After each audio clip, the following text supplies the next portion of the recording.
Well, hi everybody. Welcome to our KaiNexus webinar, our last one of the year. I am Mark Graben, the VP of Improvement and Innovation Services for KaiNexus. I'm very happy to welcome you. I'll be playing the role of host and moderator today for our webinar titled Lifting the Curse of Year-End Reporting.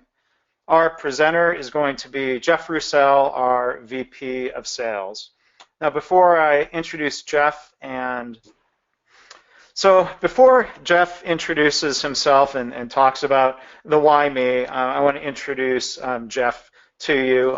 He's been a great part of the KaiNexus team for just over 2 years now. And, Jeff came to us, I've worked with continuous improvement for a little over 20 years. Greg Jacobson, our CEO and co-founder, has really been working in organizations and with KaiNexus around continuous improvement for a long time. Jeff, for being new to continuous improvement when he joined the company, has really just soaked up a lot of knowledge and information about this approach. I've always been impressed with Jeff's passion for improvement and for our customers. Jeff spends a lot of time talking to and listening to customers and prospects. Jeff has a really good sense of what people are struggling with out there related to continuous improvement, and that's why we're here at KaiNexus, is to help our customers solve problems and do a better job. So I couldn't be happier that he's part of the team and that he is our presenter today. So with that, I'll hand it over to you, Jeff.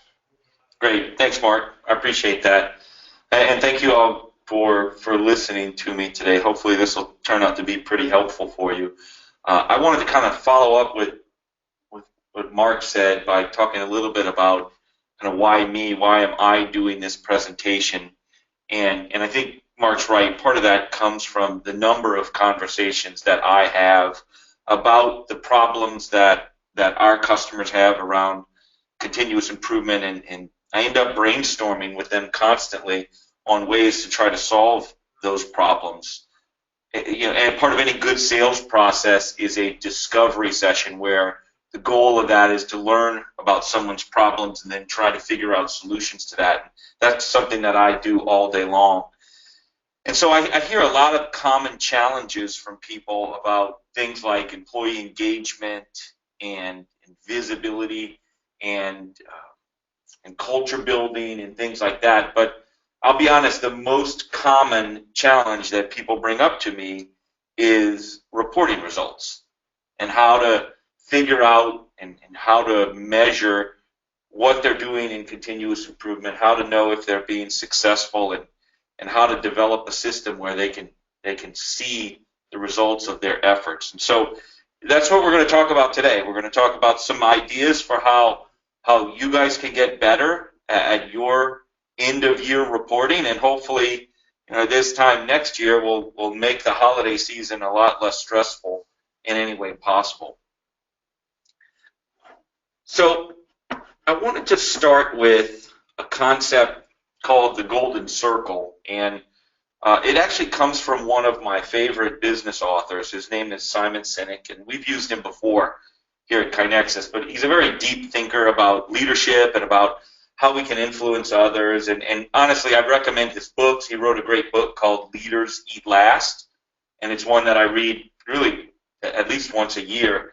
But my favorite book of his is called Start With Why, and in it he talks about how critical it is to tell people why something is important before trying to explain to them what you're going to do to fix it.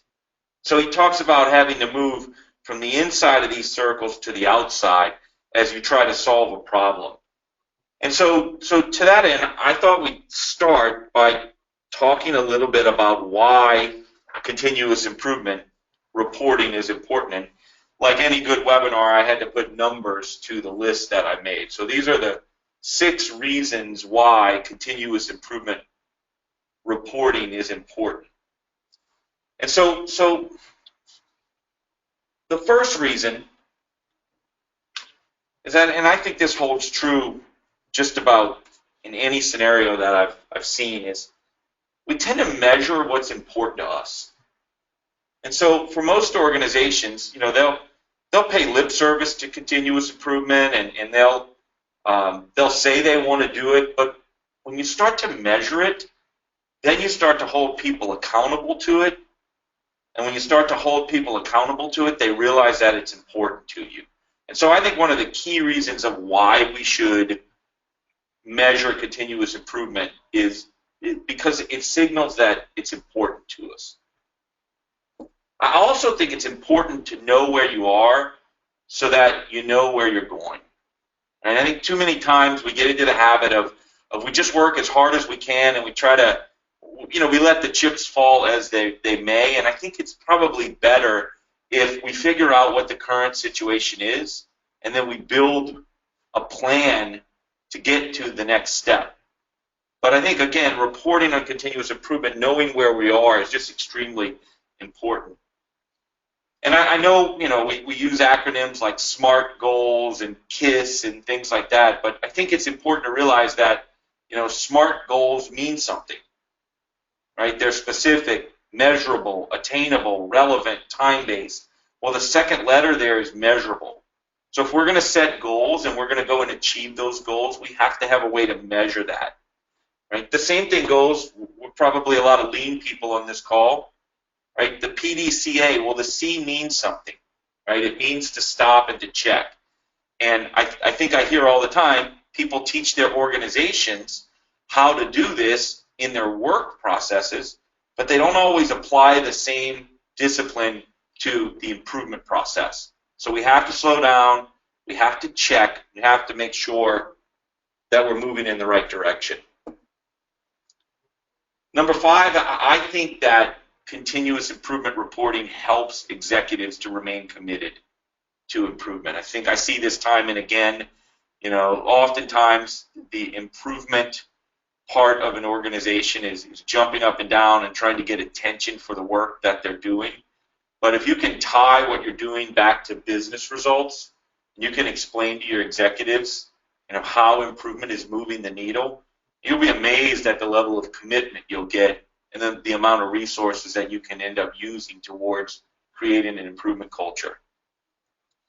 And then last, number 6, I think that reporting in continuous improvement helps in both bull and bear markets. And what I mean by this is, when times are good, having an understanding of what's happening and being able to kind of toot your own horn and being able to talk about the successes that you have is extremely important. But I talk to people all the time that just go through leadership changes or the organization kind of wanes a little bit on the commitment to improvement. And I would consider that to be a bear market.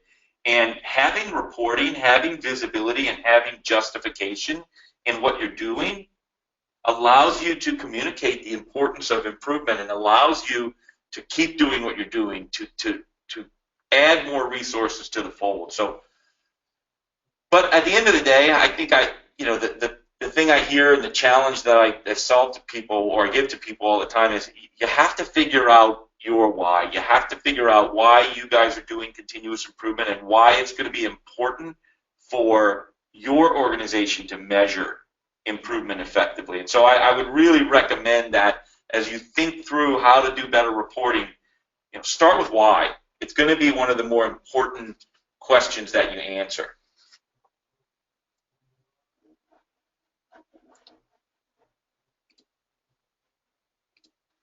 So if we start with why, based on the golden circle, the next question would be how.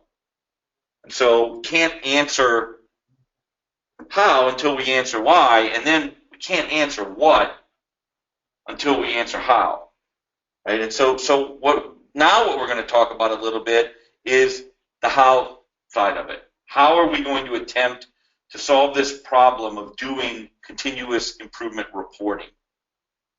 And so I thought what we'd do is talk about some of the most common how questions that I get from our customers. And then we'll talk about maybe some potential solutions of those how questions. So let's take a look at the first one.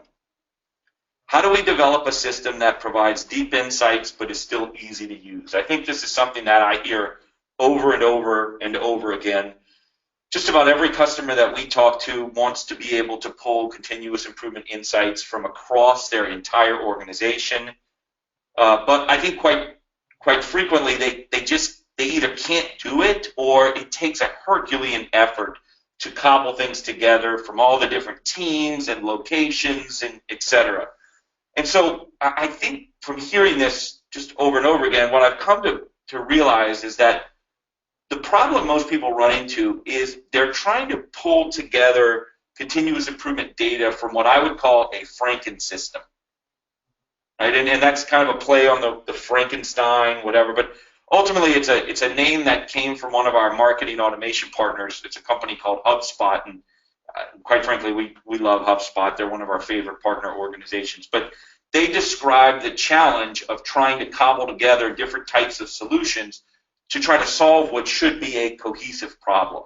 And I think that it happens every day in continuous improvement. We see organizations that have a physical Kaizen board that daily improvements go on, and they have an actual box that suggestions go into, and then they send emails about the boards and the suggestions, and sometimes they take pictures of the sticky notes on them, and they do the same thing with the 8.3s and their VSMs, and before you know it, they've got everything kind of, in different ways, trying to manage information, and it just becomes a quagmire.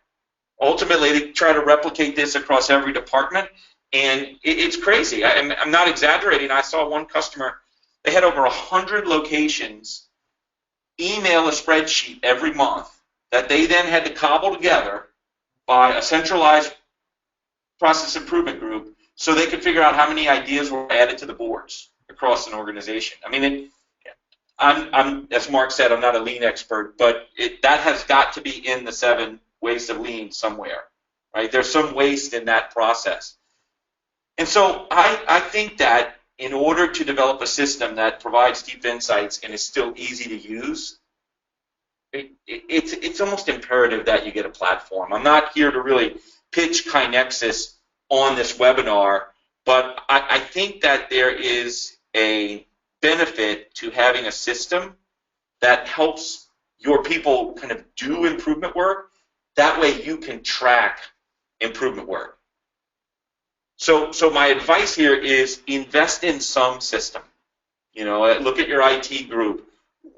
Look at other platforms. Look at KaiNexus. I mean, I can show you a couple of things in KaiNexus, but when we see organizations start to take these boards, if you will, and they get them off the wall and they get them into kind of a more digitized way, then almost immediately you can start to get visibility around the impact and around the results that you're driving. And so it's kind of a twofold problem, right? First, you got to get your people to do the work in your system, but then once you do, the benefits of having a system around this is extremely important. So I'd strongly recommend that you look at investing in some sort of a system, whether it be software or not, to try to solve this problem, because otherwise it's just too much to do individually. So let's talk about the next one. This one's one I get a lot, trust. How do we do a reporting process that we can actually trust? So the way I look at this is the gold standard for a great CI culture is that everyone in the organization is involved in improvement every day. Right? That's the holy grail, and I don't know if any of us have actually gotten there, but that's really what we're striving for. Now, we also know that improvement, it has to benefit the organization. Right? If you're doing great improvement work, the benefit to the organization should be evident. Otherwise, you're either not doing great improvement work or you're not measuring the benefit correctly. And so the question really is, well, how do you ensure that everybody's doing improvement work every day and you're tracking the benefit to the organization? And so what I think is that there are 3 ways that you can look at this kind of thing, right? The first is, what kind of improvement is happening, right? At KaiNexus, we call that activity. Activity tells you how hard the organization is trying. It tells you who really cares and who maybe we need to work on a little bit more to participate. But knowing the activity, I think, is an extremely important variable here. And then the second thing you need to know is who's actually doing the improvement, right? So we would call that engagement. And engagement is one of the best ways to keep score over time. You're tracking averages, you're comparing yourself to those averages. You can see whether things are getting better. You can see whether kind of all the improvements are coming from one person or is it spread out across the entire team. You know, I would look at that as engagement. And again, I think it's one of the more important variables here. And then lastly, I think you need to know the actual results, the benefit. Right? It helps so much to be able to connect improvement to business value. And to me, it's one of the most requested features that we get about KaiNexus. It's something that we see our customers do every day. They track variables like cost savings and revenue and time and even more qualitative measures like safety enhancements and quality and satisfaction and health and environment and all kinds of different things. But to me, by focusing on the metrics of activity, engagement, and impact, what you're doing is you're creating a set of checks and balances, right? And that's how you end up trusting your data, right? Engagement helps you to know if all your activity is coming from one place. Activity helps you to know if the impact is lucky, did it all come from one improvement, or is it coming from sustained results of a true improvement culture? So by tracking them all, you end up developing results that you can trust and that can help you make better decisions. And again, I'm going to just show a quick screenshot here, but it's something that our customers have taught us how to do, right? We see these types of dashboards now across almost all of our customers where they're visually tracking activity and their understanding of impact within a team or a department and the tracking of engagement metrics. Really important concept to developing this and trusting the data that you're getting. So that would be my advice here. Activity, engagement, and impact, and focus on those three high-level variables.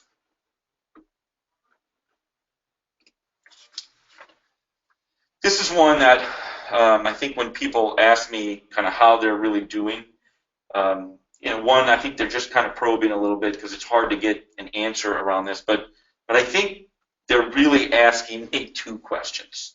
Right? So first, I think people want to know how are they performing, right? Or better said, are they getting better over time, right? Is next year better than last year? Is this year better than last year? Is this month better than last month, right? How do we look over time? How do we look versus ourselves now that we should be getting better at this process? But the second thing they're asking is, how should we be performing? Right? So essentially what they want to know is, what does good look like and how close are we to being good? And so as far as this is concerned, I mean, I think these are two separate questions that all fall into the same bucket. From the concept of how are we performing, my biggest advice here is to develop a discipline around measuring often.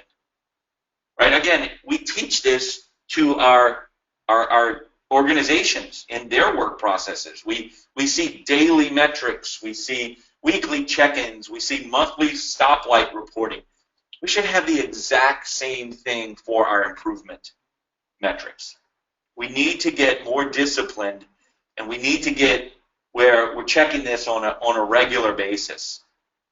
Right? So by knowing kind of where we were, we know things that changed, and ultimately what it leads to is we make better decisions. Right? We look at what came first, we see where we're at now, and we can make decisions about how to move forward. So I'd strongly recommend that you start to develop a habit and a discipline and a cadence around how you're reporting. As far as measuring against the mean, this one's a little harder. Right? It's you have to find that information. You're kind of judging yourself against others, and you have to make some decisions about how you compare. And quite frankly, whether or not change is required, because all of this data, it doesn't happen in a vacuum. There's tons of variables that go into applying here. But I would tell you that getting this outside data is important. You may want to take it with a grain of salt. You're at a different stage in your journey than someone else, and they might have different data. But I thought we'd go through just a couple of things that we see across KaiNexus and talk about some ways that you could measure against the mean.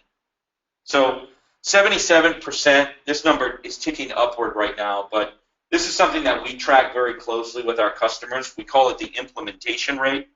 Effectively, it's the percentage of all improvements that our customers implement where they actually make a change in their organization. And we want to see this as high as possible. I mean, we want to see improvement leading to measurable change.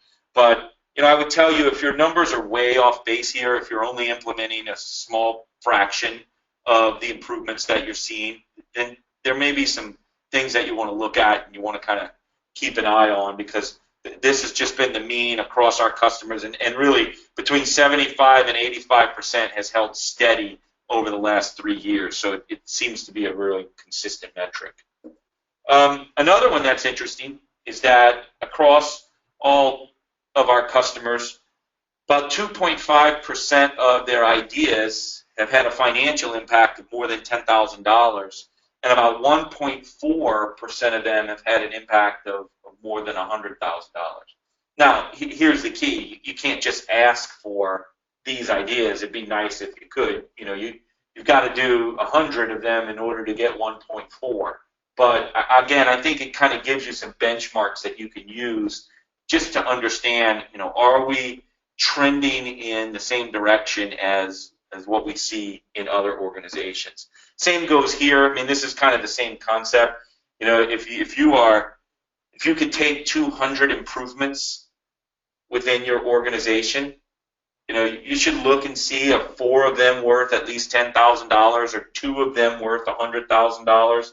Are you implementing 160 of those ideas? So that should give you some benchmarks that you can kind of measure against. Same thing goes here, right? If you keep track of improvements, and as they increase financial metrics like revenue or time or cost, these are some averages of the impacts that we see across KaiNexus. And again, it just gives you a way to measure what you're seeing in your organization against the mean. And so if any of you guys are interested in this, this is a really blown out slide, but we have an ebook on KaiNexus.com called The ROI of Continuous Improvement. And it goes into detail about these and a number of additional metrics and variables here. So it's just a way that you can get a sense for how your organization compares to other organizations. So another question I get all the time is, how do we get started? I think people have trouble all the time getting over the hump. They struggle to get started measuring it. I think there's a lot of reasons. I think sometimes perfect becomes the enemy of good enough here, and people just have trouble getting the initial momentum started. I tend to think in acronyms a lot. The KISS acronym comes to mind here, where too many people are just getting way too complex right out of the gate measuring improvement. They'll end up trying to measure 15 metrics for every team, for every department across a large organization, and before you know it, they don't really know which metrics are driving success, and they don't know which ones to focus on. So I think it's better to develop some discipline around reporting before you start trying to tackle some of the bigger issues. So if that means just kind of starting small with just a couple of measures, I think that's important. KaiNexus customers have access to a ton of data, and we work with them to pick and choose which data points are important. But you may also be in a situation where you just have to measure whatever data you can get your hands on. And so if you have access to the number of improvements, the financial impact, the percentage of those that go for a change. That's a good place to start right there, those three. And you can track that over time, and ultimately I think you'll get better and be able to add more mechanisms in. I think that, again, just like we teach the rest of our organization, the best principle we could use for how do we get started in continuous improvement measurement is PDCA. I mean, quite frankly, it's exactly what we would tell someone else to do to try to solve this type of problem. And so we have got to create a plan. That plan should be simple. We can then take a couple of months and kind of test that plan out and actually do it. And then not only are we checking at that point on how good our improvement work is doing, but we should be checking on how good our reporting mechanism is working. Right? And then we can adjust and we can change and we can do it over again. But I think that this is ultimately a really great principle that we can use just to apply to our own improvement processes and make sure that we do a better job from a reporting standpoint. So another one is, and I think this one is just a challenge of scale that people go through all the time, is how do we do this across our entire organization? Right? And this one's a tough one because, let's be honest, you care about the results of the continuous improvement program, but not everyone is going to care as much as you do, but you want your people to care about it. And so I think what I've seen here, the main advice that I give people here is to think in terms of standards. Right? If you can create a consistent approach to measurement, it's going to be much easier to get people to follow your lead. Right? Everybody's got day jobs, and you're trying to teach your people to choose good metrics to measure their day jobs. But regarding improvement, you might need to provide them some metrics that they should be tracking. Right? You may need to focus their attention on some specific metrics. Again, I would advise activity, engagement, and impact. But by you making it easier for them, right, and limiting the amount of mind share they have to put to this, then you might make it easier for them to actually do this kind of improvement measurement and help you out a little bit. I would also tell you, and again, I'm not really trying to plug it, but some sort of a dashboard system really goes a long way. It helps to kind of create a standard if you've got multiple locations within your organization, and if you've got a similar dashboard that everyone sees and everyone knows that other people see, well, then all of a sudden it starts to make the process easier to roll it out across a much bigger group. So again, it's something that I would recommend is figure out some sort of a dashboard strategy. It's got to be visual. It's got to be consistent. It'll help you to develop a standard, but I just think it'll make this process just significantly easier for people. And so, to me, that's kind of how, right? How do we solve some of these problems, right? How do we get started? How do we trust our data? How do we kind of build a system around it? How do we spread it across our teams?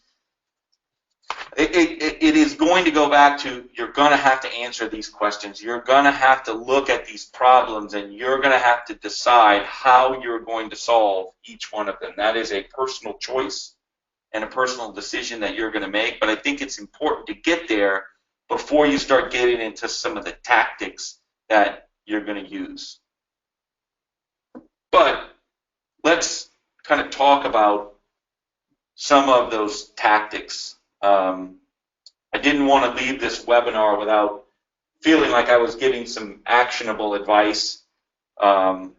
It's important to me to kind of listen to what people are saying, and then I'm always happy to give opinions on it. So let's talk a little bit about what are some of the things that you can do after this webinar to make sure that you're getting the most out of your continuous improvement reporting system. So I think in terms of lists, and I think in terms of like an index, almost like a table of content. So as I was going through this in my mind, there were three guiding principles that really kind of stood out for me here. As I looked at all the different tactics that we were looking at, I was thinking, well, what do we want to focus on in order to get started, in order to make sure that we are optimized around CI reporting? And so the first of those is to get organized. This isn't rocket science. I get it that I'm not telling you something you probably don't already know. But time and again, when I look at people's reporting solution in continuous improvement, it's all over the place. It's a spreadsheet in every department. That spreadsheet is a little bit different for every group, right? It's pulled together into a bigger spreadsheet and shared in a SharePoint site and whatever. And so ultimately, you're trying to get your executives to trust data. You're trying to get your people to participate in a process, and it's almost impossible because there's no real organization. And so whether you partner with a company like KaiNexus or someone else or whatever, I think that focusing on this organization very acutely and committing to getting organized is extremely important. And it's one of the first steps. I get it, it's very high level, but it's a problem I see time and again, and it's something I really would recommend that you focus on. The next one is to be accurate. This is a big one, and it's one that again can be tough. But ultimately, if you're not getting good data and you don't trust that data, then it's almost impossible to make good decisions.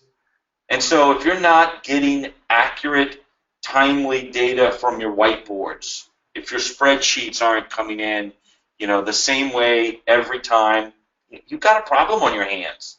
If any of that's wrong, you're starting from square one every time you try to generate reports. So make sure that you're getting good, timely, accurate results. Figure out a process, standardize around it, and make sure that you're getting data that you can count on, because ultimately your reporting is going to be better off for it, even if you don't make any other changes. If you just deal with the accuracy of your information, you'll be better off. And then develop discipline. This is one that I think people know. I think admittedly, though, is the hardest principle here. Might be the most important. In fact, I think it's probably the most important discipline around improvement in general. Right? We have tons of people that call us and they know about improvement and they know how to do reporting and they know how to do it, but they don't, right? Because they don't develop the discipline to make sure that they're doing this every day, that they are holding people accountable to metrics and to delivering metrics on a regular basis, that dashboards need to be kept up to date, right? And so figure out a way to develop the discipline. I like to think in terms of daily, weekly, monthly, quarterly, and then if you want to do an annual, great. But I think there's a pattern that if we get into talking about this daily, then the weekly becomes easier. And if we meet weekly, then the monthly becomes easier. And if we meet monthly, then the quarterly is more impactful. And so, but it all starts with doing it on a regular basis. So something I would strongly recommend is developing a discipline around how you do your improvement reporting. Now, a little more tactical than that, I did kind of looked at a couple of screens in KaiNexus to see how people do this, and it's something we see all the time. Right? This is a project impact board. Right? We see and teach our customers to go through this kind of information regularly. Schedule meetings, put this up on a board, walk through this data. Once people know it's important, then it becomes easier to hold people accountable to it. So whether you're looking at kind of the impact summary of an entire organization, whether you're project by project, just the cadence, again, organization, accuracy, and discipline. I think it matters. Okay, so to wrap things up, I'm going to talk about 10 ways to improve continuous improvement reporting before 2018. I didn't know if I could really lend a hand to help you get through this year. It's kind of late. We've only got a couple of weeks left, and most everybody I'm talking to is taking vacation. But by this time next year, I would hope that we've gotten better at reporting and we make it a lot less stressful. And so let's talk through kind of my thoughts about how we can get better next year in our continuous improvement reporting. Number one is start right now. Just go do it, right? Start measuring something. Take a small team, take one person, use a spreadsheet, do whatever you've got to do to start measuring improvement right now. And if you're measuring improvement, figure out a different measure, figure out a new metric, and start measuring that. Just go out and do it. It's just like kind of developing a Kaizen culture. Sometimes you just have to ask for ideas, right? It's the same thing. So I would advise anybody who's kind of sitting on that hill and not ready to make the move, just make the move. The second thing, and this really isn't so much reporting or improvement specific, but I think you need to develop and teach a growth mindset. I don't know if any of you guys have ever read the book Mindset by Carol Dweck, but I would highly recommend it. It talks about the critical nature of what we think leads to our success, and how people that have a growth mindset ultimately outperform those that have kind of a fixed mindset. And the same holds true within teams and organizations. Right? We have to realize that it's not that we're bad at doing continuous improvement reporting, it's that we just haven't learned how to do it properly yet. And so the experiences that we have, the experiences that we have to teach our teams, are that they can get better at this, and they have to develop the right mindset to do it. So I would teach a growth mindset. I would also say, and I mentioned this a few times, focus on the three key areas: activity, engagement, and impact. Right? Know how much improvement you're doing, know who's doing that improvement, and know what business impact that leads to within your organization. Number four, measure against last year and against the mean. Right? Know how you're doing and know how you should be doing. Right? Again, we talked about this earlier, but it is a way to correct what needs to be corrected or celebrate what needs to be celebrated. And it's an easy way to kind of bucket the two areas that you should be looking at. Set goals this year. Right? This is one I hear all the time. People, we ask them kind of what their goals are around continuous improvement, and quite frankly, they don't have them. They don't have them written down. They know they want to get better, but they haven't really made a plan and made decisions about what better really looks like. And so don't let that happen next year. Right? It's too late for 2016, but it's not too late for 2017. So figure out some goals, make them smart goals, but set goals this year so that next year you're not going to be in the same position. Choose a few small wins to celebrate, and to be quite honest, do it this month or next month. Some of my favorites that I've seen our customers celebrate.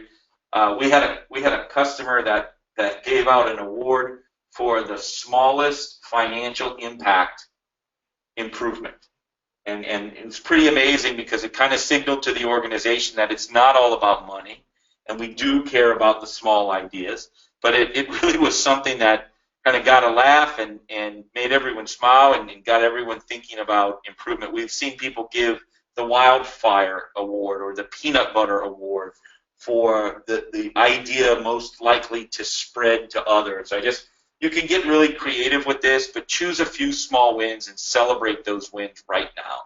Get into the habit of celebrating those wins, and I think you'll be better for it and your people will reward you for it. Develop a measurement standard. I think this one is extremely important. It's a little technical, and let's be honest, it's hard. But if you're going to focus on activity, engagement, and impact, develop a standard around that. Right? Get people to measure in a similar way across the organization. One, it makes your life easier aggregating, but two, it makes it easier for people to learn from one another. because no matter where you're at in the organization, you're still working within the same standard. So this is one I strongly recommend. As number 8, develop dashboards. I mean, organization will set you free. We see stoplight reports, we see scoreboard type dashboards, we see visual boards, but develop a series of dashboards, whether they're virtual or manual. Make sure people can see this information and make sure that they know you care.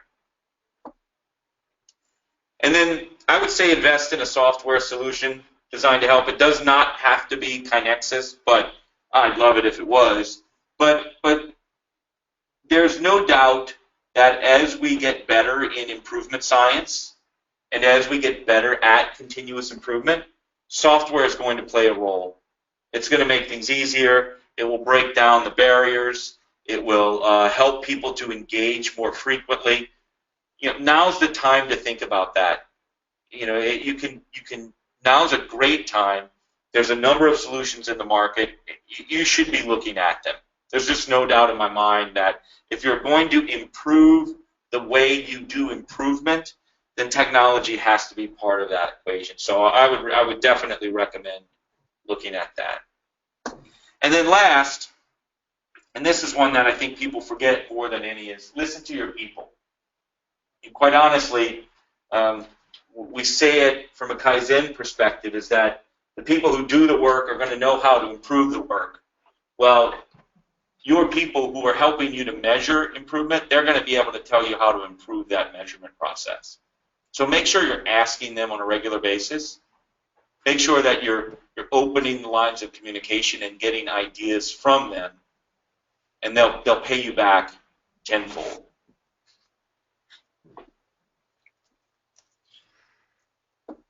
So Mark, I appreciate you handing the reins over to me. I hope it was helpful to everyone out there. I'm going to turn it back over to you, and you can talk about kind of our next steps here. Okay, thank you, Jeff. And while we make a few announcements here, I'd encourage people continue submitting questions using the GoToWebinar control panel.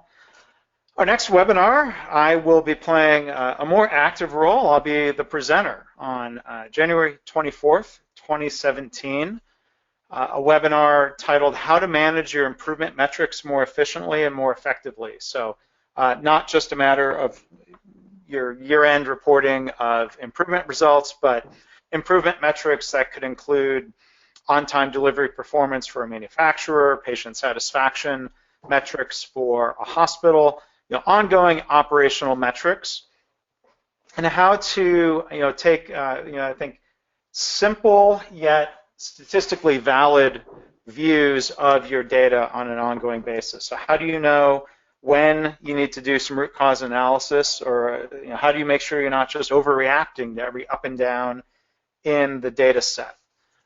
So that's going to be the topic for January. It sounds like that might be really dry, but I think we'll have some fun with that webinar. You can register for that right now if you go to kainexus.com/webinars. We have registration open for that to kind of help kick off the new year. Beyond that next webinar in this format, Greg Jacobson and I are going to continue the Ask Us Anything series. So we've done 11 of those so far. No, we've done 10 so far. Episode 11 will be February 8th in the same time slot. You can view past episodes of those. We've been doing about 30-minute chats, all sorts of different questions about continuous improvement and our business. You can find a link to that as well if you go to kainexus.com/webinars. You can do a search on YouTube, do a Google search for KaiNexus Ask Us Anything. Would also invite you to check out our webinars on demand sections. You can find a link to that on the main webinars page. You can find it in the main menu on the kainexus.com website. We have a really, really large, varied library of webinars from past years. Currently putting together the schedule for next year. We should have another 12 webinars with KaiNexus customers, internal KaiNexus people like myself and Jeff, outside experts, and thought leaders. So we're going to be bringing you those webinars again in 2017. You can view the recordings. I'd also encourage you to check out our podcast series. So if you like to listen to podcasts during your commute or while exercising, you can find a lot of our webinar recordings in our podcast feed. You can find sometimes we read blog posts in audiobook format. You can find that at KaiNexus.com/podcast. You can find it through iTunes and all the familiar usual places to find podcasts. One thing we would ask, if you enjoy the podcast format and the podcast series, go to iTunes, and if you don't mind leaving a review with a star rating and some feedback and comments, that would be really helpful for us to help spread the word and to continuously improve our podcasts. So thank you in advance for doing that. And we have our blog.kainexus.com. Lots of stuff being published there all the time. Encourage you to check that out on the site. You can sign up for email updates, get those posts sent to you. Lots of good content there. So those are the announcements. We've got some time here for Q&A. So Jeff, you feel ready to go? Sure am. Okay. This first question, this is almost more along the lines of an ask us anything type question. What's your why, Jeff? What made you, as a salesperson, want to join KaiNexus and sell this type of software? Of all the different things you could do, what's your why? Yeah, great question. I love it. So I didn't realize when I joined, I had a career in software sales, nearly 20 years of software sales. And I had no idea that I was a lean thinker. I had no idea that naturally I just thought in a lean way, and that made me feel good. It gave me energy to think that way. And so I didn't even really know what lean was, to be honest, until I met Greg Jacobson, our founder. But when I figured out what it was, and when I figured out what continuous improvement was, it just naturally fit with my belief system on how I should manage my life and how organizations should be managed. I'm a big believer in bottom-up organizational culture building, and it's how I try to build the sales organization here at KaiNexus. It just fit naturally into a belief system that I probably could not have even articulated when I joined KaiNexus. But it's something that I love, and it gives me energy now every day, and it's just been a blessing to be here for almost 3 years now, Mark. It'll be 3 years in February. Ah, okay. Didn't mean to shortchange you there. You've learned so much in 3 years, it feels like you had accelerated learning in just 2. I'm still drinking from the fire hose, let's say that. I thought you had learned, yeah. Well, anyway, yeah. Congratulations in advance on that milestone. Yeah, appreciate it. So what are your thoughts? You can talk a little bit more about benchmarking. Is there risk that if you compare yourself to others, that's limiting versus comparing yourself to the best that you can do as an organization? How do you find that balance? Yeah, that's a great question, and you may even have kind of good insights into this. I think, and I said it a little bit earlier, this data doesn't come in a vacuum. It doesn't come in a bubble. It's not comparing apples to apples. There's no doubt about it. We see some organizations, and they implement 90+% of their improvements, and others, are much lower than that, but they still really do good improvement work, and their people still care about improving the organization. We see companies that they don't track financial results at all. They just track qualitative measures, and others are very, very, very disciplined about monthly tracking of data and making sure that it's completely accurate. I don't know if there's a right or a wrong answer here. I agree with you that it can be dangerous to only compare against outside entities. I think they can kind of help you know whether or not you are playing the game correctly. But at the end of it, I think you're right. Measuring against yourself is really the right way to do it. it's going to be more effective at improving in the long run. Yeah, I would add, there's a question of who you benchmark. I think sometimes organizations benchmark organizations or try to benchmark organizations that are exactly like them. A small dairy producer in Vermont that's owned by a left-handed CEO. A lot of times you'll see people post online, we're looking to find another small Vermont dairy producer that has a left-handed CEO that we can benchmark against. Well, I think you can stretch your horizons by benchmarking yourself against other industries and organizations that are not like you. I think, let's say in healthcare, if you're benchmarking yourself, how many continuous improvement ideas are you generating and implementing per person each year? You can benchmark against other health systems, but if you benchmark yourselves against Toyota or Autoliv or manufacturers like that, you may realize they set the bar much higher. Realize, well, instead of going from 2 to 4 ideas per person per year, could we do 50? And you're starting to compare yourself more against an ideal than you are against somebody just like you. One other thought, and this wasn't the question, but it makes me think about goal setting. Looking into next year, I see a lot of times organizations set goals for the year that are suspiciously close to last year's goals. It's not much of a stretch to drive improvement. I think one organization that had posted in the lobby that this year's patient satisfaction goal was 3.52 out of 5 on the survey scores. How in the heck do you pick 3.52? Like, well, last year's number was 3.49.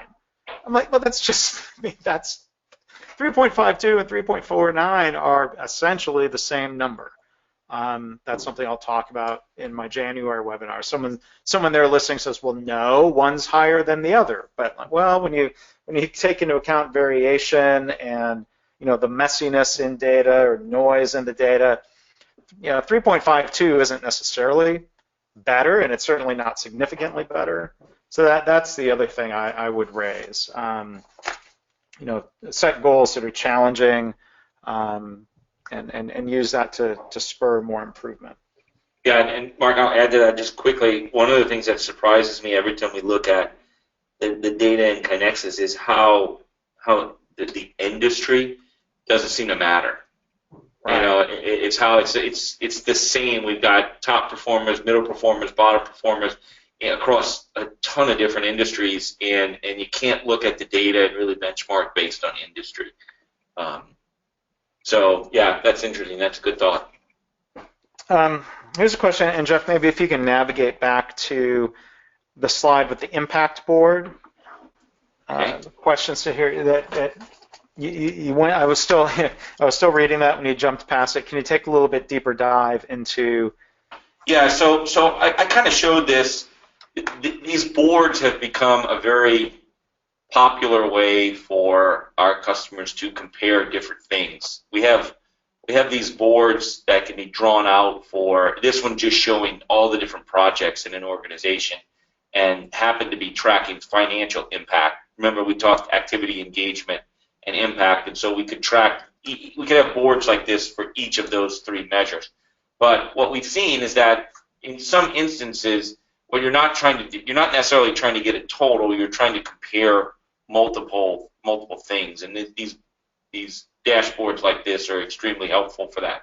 So here I'm looking at all the projects in a system, but I could just as easily be looking at all the departments or all the users and compare and contrast in a way like that. So these boards are just designed as a way to view information from a lot of different entities all at once, and then do some sorting and make some comparisons so you can make some decisions. And then can you also kind of go through that chart a little bit then in relation to that? Yeah. This one, yeah. So this is kind of taking, very similar information and showing it in a more aggregate view. This is one I think this is a view in KaiNexus people like a lot because it helps them to communicate to their executives on the results that they're having. But most of our customers break down their improvement metrics across some pretty similar categories. Satisfaction, whether that be employee or customer satisfaction, quality, safety, and then some of the more kind of quantitative measures like cost savings, revenue, time, and sometimes those are one-time and sometimes those are recurring. And so this is just a way of kind of visualizing that, aggregating this information and then using that to report back either to the manager of a team or to the executive group. We've got a couple minutes left. This question, and I'll jump it ahead back to the Q&A slide. Jeff, you talked about activity, engagement, and impact. I'm curious, as the sales leader, how would you kind of break down, how do you measure and think about what you're going to be doing in 2017 in terms of activity, engagement, and impact? Yeah, great question. I think there's two ways that I look at it. One is, our sales metrics have activity, engagement, and impact, right? And so if you think about kind of just a sales organization, I'll just do a little sales 101, right? We drive marketing, and that in turn drives leads, and those leads become sales opportunities, and then hopefully those sales opportunities become partners of KaiNexus. Well, there's a number of activity metrics such as calls that we make, emails that we send, meetings that we host, demos that we give, that I track aggressively. So we set some goals around those and then track them over time, and those become what I would consider to be the leading indicators. And then from there, from an engagement standpoint, I found it hard on the sales side to be kind of scientific around that. So a lot of what we do is qualitative, where I call it going to Gemba. I'll sit on sales calls with our team, and I'll listen to their presentations and their conversations and then provide feedback and make sure that they're engaged in the process of becoming the type of salespeople that we want to be here at KaiNexus. And then impact's a little easier for us because we know, the number of deals we get and the ultimate, the lifeblood of any organization is revenue that comes straight from that. In addition to that, we also do a very similar thing with improvement. So we meet daily as a sales group to talk about potential opportunities for improvement and problems that we're having, and then we track those in KaiNexus. We try to eat our own dog food. We're not nearly as good yet at quantifying the impact of the changes that we make, but that's one of the goals for 2017 is to get better at quantifying that impact. So I'm trying to figure out how to do that from a sales perspective. I get it. It's not maybe what people would consider a traditional lean part of an organization, but I have to think that there are principles that can be applied even from a sales standpoint that will help make us better at what we do. Yeah, well, that's the thing. Lean is not about a better way of building cars. It's not just for operations. We can apply lean thinking into everything. So, Jeff, thank you for answering your questions. We're out of time. Thank you to everyone who registered or everyone who is viewing the recording. We encourage you to come back in 2017, check out our ongoing webinar series. You can sign up for notifications about that and view webinars on demand at kainexus.com/webinars. And if you want to check out just about the company and our solutions in general, go to www.kainexus.com. On behalf of Jeff Roussel and the entire KaiNexus team, again, this is Mark Graven. Thank you for joining us today.